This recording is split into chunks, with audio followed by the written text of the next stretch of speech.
Yeah, it looks like you've been in the wilderness a little bit. Like, were you on your knees earlier? Yeah, we were shooting a reel where I mounted a guy like a wild pig, and he was screaming, and then we accidentally tripped and fell. Oh.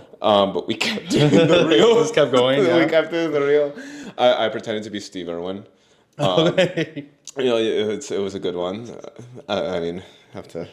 True 90s kid, you have to give homage to the classics. awesome. That's hilarious. Yeah, I love the get up. You were saying earlier that you got this for your Texas visit. Actually, I know. I got it at a Goodwill, and then I was visit. packing for this trip, and I saw it, and I was like, That's perfect.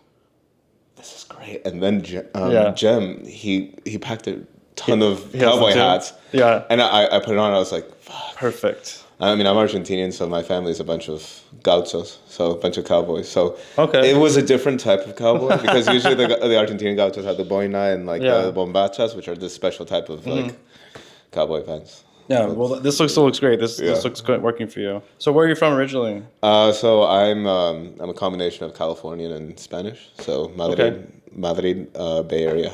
Okay, I was like, so you weren't born anywhere. It's like I mean, doesn't matter. It doesn't matter. It's basically like when you have both of those places. Those are the places where I developed like the person who I am now. Gotcha. So tell us, what's your name?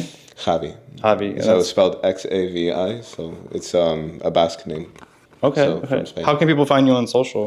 Xavi Argon X, and everything is XaviAragon X, and I put it on Instagram, TikTok, OnlyFans, everywhere. Everything. It's all the same. I kept everything the same just to make it simple, you know. Yeah, that's the best thing for your brand, honestly. Don't need to complicate things. Yeah, no, we don't need make to it easy to find you. You're like, this one has an X, that one doesn't have an X. Oh no, it's ampersand 677. Just one like a bot account. Yeah.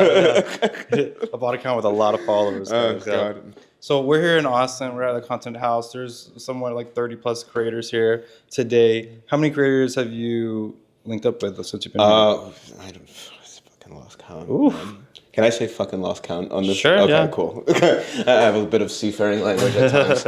I think I've done reels, or I've done sexual collabs with 4 in different combination scenarios, and then I was cameraman because I have a background in videography, so I was like, I'm gonna make this look good. For 2 collabs. And the first night I get there and I'm just like already filming. It's like they had the rig. It's like, does anybody know how to film? And I was like, that sucks. That honestly sucks. Like, no, do you like I that? enjoy it. I enjoy it because it's like, you know, what's the worst thing is like you start the week off good with like a good quality product for other people, and then everybody else then owes you, and they have to film. They owe you, right? Yeah. But they can never repay you in the same debt, like because like you know what you're doing when you do videography. Oh, but the thing is, as a performer, it's like I also am the director. Yeah. So I also say like I know the shots, I know the angles. I'm always like guiding the camera, because it's like in the end, you can let yourself go, but it's not a hookup. It's not. You have to be in the mindset of like game. You need to get the angles correct. Yeah. And I do more artistic erotica style stuff with different lighting setups and such. So for me, everything is about angles, and everything is about lighting, making it feel cinematic. You know, it's like a homage to the 1980s erotica. Yeah. It makes all the difference. It really does. But I can see that just being like so wearing on like, you're like, oh, I can do videography for someone so easily because you know what you're doing. And someone else, like, you really, really have to play that director role a lot. So I'm sliding off. You're fine, yeah. They're slippery. Yeah. But you have to play that director role a lot. Like, that doesn't wear down 100%. On you at all? Or you're okay with that? No, I mean, my personality, I'm an ENT. Some people like to know their ENTJ. Okay, me too. Nice. Yeah, so a lot of people like to know astrological signs. A lot of people like to know human design. I want to know your Myers-Briggs. Because Myers-Briggs is going to tell me how I'm going to be able to interact with you. It's like a job interview over here. Yeah. What's your Briggs score? Where have you failed? You know any ENTJ would not tell you. Like, I've never failed. I failed by being too hard on myself. Doing hard on myself. Yeah, exactly. So you got a good handful of people in for this week. What do you think your total body count is? I don't know. Like, I think that it's more... I would say that we did a lot of stuff that's non-sexual. So it's like I've really done a reel or something with about everybody here, like 22 people, I would say. No, I mean like just in life. Do you know? In life? Do you track that anymore? So I'm bi. So it's like like I'm with men and women. So women, I've definitely it's like under 10. Okay, like so you're tracking men. It's so easy. It's like dick. Okay. Yeah, it's so simple. No names, no nothing. No, but like. And this is my experience. Like I usually have, it's been like multi-date arcs with women. Yeah, they do make you work for it, right? Yeah, but that's kind of the fun part about it too. That's the challenge. That's why it's under 10. Yeah. Is there anything that you wish you knew before you got into the industry? That's a good question. I kind of knew the industry pretty well.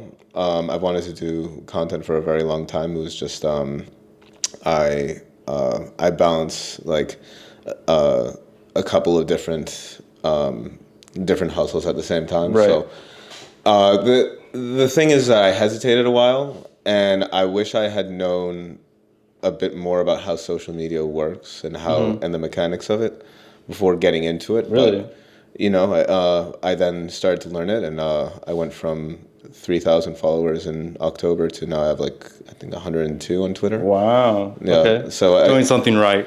I'm trying. It's like for me, what I've realized is that I don't necessarily post a lot of sexual I think that everything that is sexual with me is like not on the main not on the main social media feeds. For me, it's like you have to be on my page to see that side of me. It's mainly been artistic photo shoots, and I've worked with some really, really talented photographers. And also like that's another thing. It's like you're finding.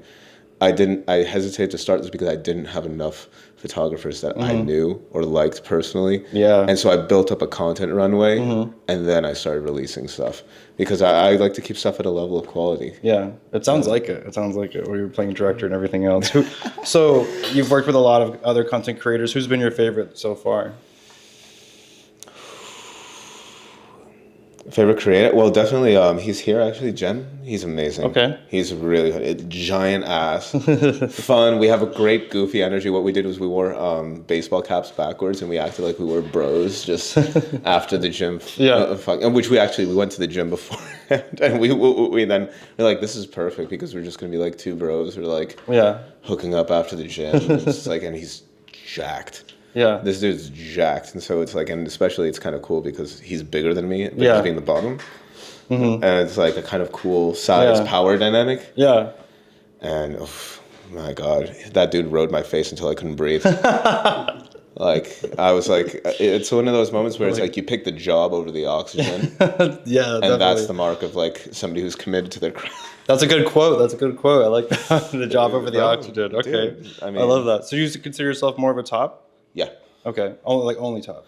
In my personal life, I've bottomed a couple of times because I feel like every single person who tops is just like they should know what it feels like, or else you're right? Yeah. I do enjoy it, and it's like I can have hands-free orgasms, which is one of the only reasons. But I have to be super comfortable with the person. Right. It's like it's kind of hard to. Yeah, it's tough. Like, I've had like a girl peg me too, and that's kind of cool and fun. Yeah. But it's because they don't know what's going on in there. Like no. You have you gotta control that, bro. There's some girls who know how to use it better than dudes. Oh, okay. Okay. Oh yeah, 100%. 100%. But it really just depends on who you're dealing with. Because like I'm really kind of into the kink BDSM world. Yeah. And so a lot of those women there know how to. They know what they're doing. Yeah. Do the thing. They've had their practice. So say that you were, let's go back to when you were 10 years old. What did you think that you were going to be when you grew up? 10 years old? Yeah, 10 years old. I had no idea what I was going to be. You didn't know what you wanted to be when you were young? No. But the thing is that like I balance several different lines of work that use different parts of my brain. Yeah.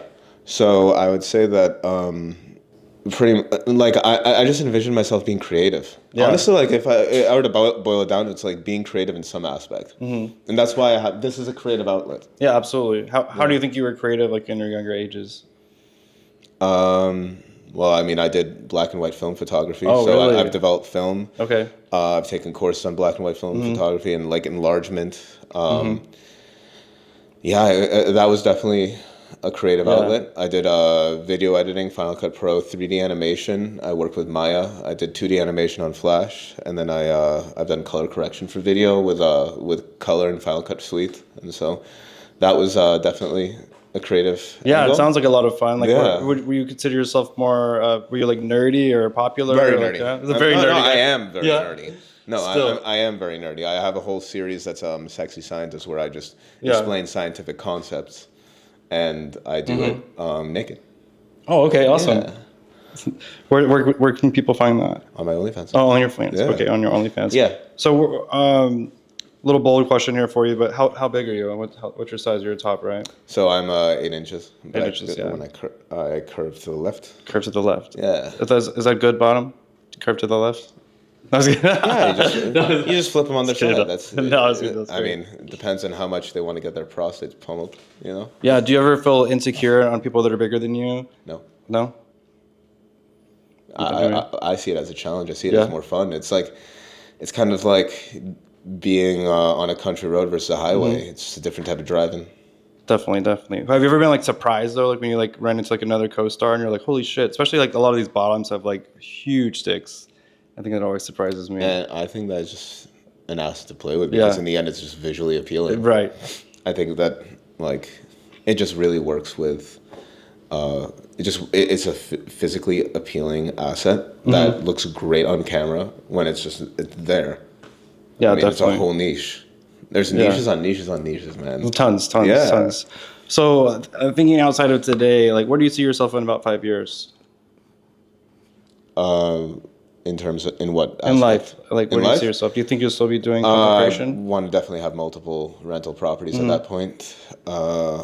And, you know, I probably would either be working in a more directorial aspect or creating. My idea and my goal, if everything goes great, high budget location productions. Okay, nice. You know how back in, and this was more in straight porn. So in straight porn back in the 2000s, you had these big budget films. You had like this $8 million pirate film from Digital Playground. You had like all these big budget cinematic location films like in Bora Bora and all these different stuff. Wow. I think that we should just bring that back, because in the end it's like money's cool and like that's one of the things that does it. But once you have the money, what do you do with it? Well, we killed it with OnlyFans, didn't we? With the productions. Yeah. Well, that and the fact that I would say also saturation. Also, there was like, I just see a lot of content that, you know, it's like, yes, it does the thing, and it does the deed, but it's also the fact that it's not taken from an artistic lens. I have a colored key light,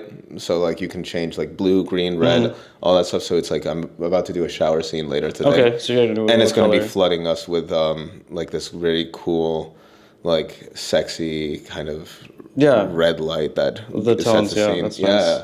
So I think that's the only thing that I feel is missing, but you know, not everybody thinks of it in an artistic direction. But that's what makes your content so special. That's what I hope to. Yeah. That's what I hope I'm conveying. Yeah. Yeah, definitely. I agree with you. So our last question is again, how can we find you on social media, and why should people follow you? Okay. So Xavi Argon X, XaviAragonX, and I pump out high quality, very top quality images, videos, curated cinematography, and I also am a fire spinner, so I spin naked. Yeah. Okay, and that's on there too? Yeah. Yeah. On there, he can educate you? I fire spin and breathe fire naked. Oh, wow, okay. Yeah, and I do a lot of different... do a lot of different interactive things, and whenever I do a collab with somebody, I always do an interview with them and get to know them. Okay. And break the ice, but also show that there's like a little bit more depth to this interaction than just a sexual encounter. Yeah. Okay, so you're really bringing back like the old like porn days where you like build that storyline and make it exciting and like artistic. I'm trying to put some effort into it. I love that. Yeah, that's awesome. Because in the end, that's what it is. Like life is a story. We're telling stories. Yeah. I'm also afraid of you like doing fire naked, but it sounds like I'm sure you're a professional and really good at that. I actually have a company that does special events, like fire performance events for private. That's awesome. That's awesome. Well, I'm excited for you. Well, thank you so much for talking to us today. It was great to meet you.